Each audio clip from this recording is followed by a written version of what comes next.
Jim Sweeney, you were part of a group called CalSTEP, I believe the Strategic Energy Partnership, that proposed a gasoline tax, a penny a month, over some period of time. Tell us about that and what that recommendation is. Well, and it's very consistent with what Governor Knowles has mentioned.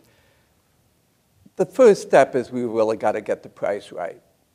And getting the price right means taking into account all of the, what we'll call externalities, all of those harms that are associated with the use of energy, release of carbon dioxide, and the national security consequences of using more particular types of energy, and roll those into the prices so that individuals can start making choices that are, so that their choices are consistent with the damages that they're doing.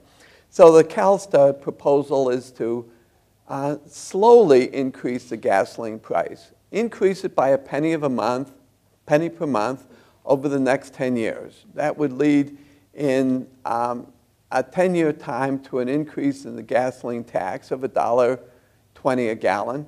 It's actually quite modest if you think about it the following way. Gasoline prices have changed more rapidly than that on a yearly basis based upon what OPEC has done or what disruptions have happened in the Middle East. And all those additional revenues are captured by other countries exporting oil to the United States.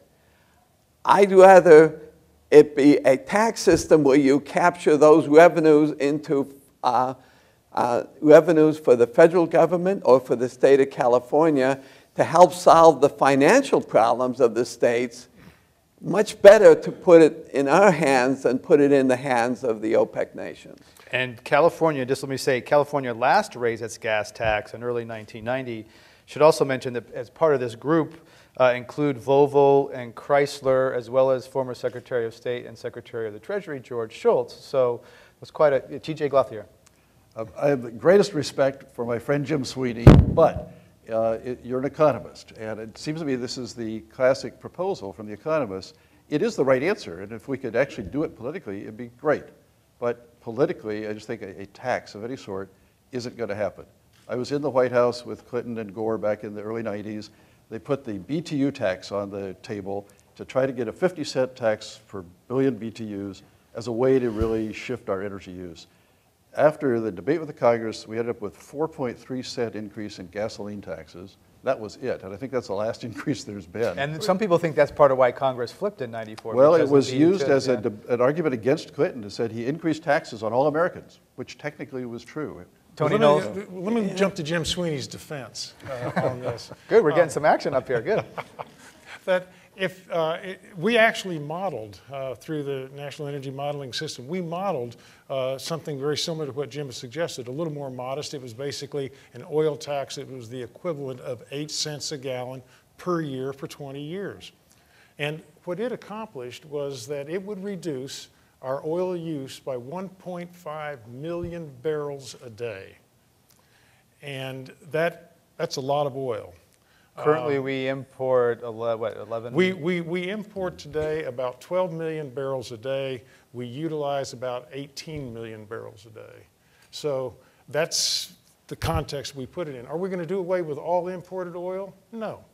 But all we want to do is at least not be in the stranglehold of other nations in terms of determining our foreign policy, the influence on that, and our economy.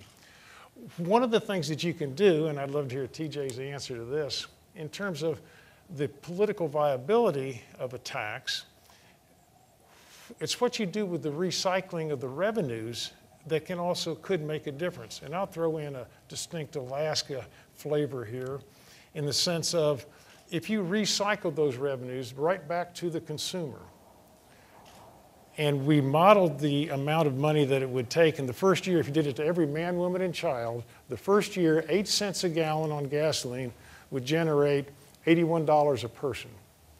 By the year 2030, 20 years from now, it would generate $14 and $41 per person, which would certainly offset the costs of participating. And when you game the system and actually say, well, I'm going to go buy me a hybrid so I don't use nearly as much gasoline, and therefore you've helped reinforce the system rather than game it. So just to clarify, in Alaska, petroleum extraction is taxed and No. checks go to? Actually, what we have is a little bit different. We have a permanent fund, which is the royalties from oil are put aside into a fund, the earnings of which are then distributed on a per capita basis. Okay. But it's the same, and I can guarantee it's popular. Very popular. Jim Can Sweeney? I add quick points to the political viability? In British Columbia, they in fact have a carbon dioxide tax, raising money that way, and then as a fund that's able to give it back to back into the political system and to various entities, and it seems to be working. It's actually happened in a political process that's not that different than ours. But second, in the United States, our overall tax system is best described as Byzantine.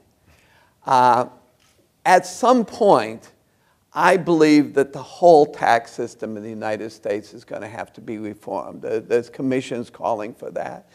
As part of an entire reform, I believe there's a good chance of moving to taxes on the things that we don't like and reduce the taxes on the things we do like. And as part of an overall restructuring, then it may also be possible to get this. But I agree, any tax has been very difficult to go forward. Even a revenue neutral tax, which I think you could create, has been hard, but as part of a complete transformation of the tax system, there's a hope. And if I could clarify, I'd be delighted to see one or both of these approaches work. I just think the question is when this political establishment will be ready to do it.